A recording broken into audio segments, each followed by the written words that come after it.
Hello everybody, in this tutorial I'll show you how to get chemicals in scrap mechanic. This is going to be especially useful if you want to craft concrete. And to begin, first of all, you can find these chemicals inside of these abandoned buildings, but you may not find as many as you will need. So the second option is to find these chemical stations where you can find a pond with some chemicals out of it.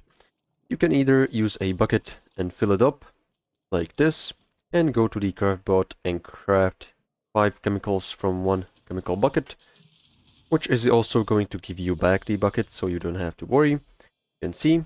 Or the second option is to use pumps and just position your vehicle in a way that you'll be able to gather it. Now just activate these pumps, use a chest to collect it using the vacuum pumps, and as you can see, it is going to start collecting the chemicals.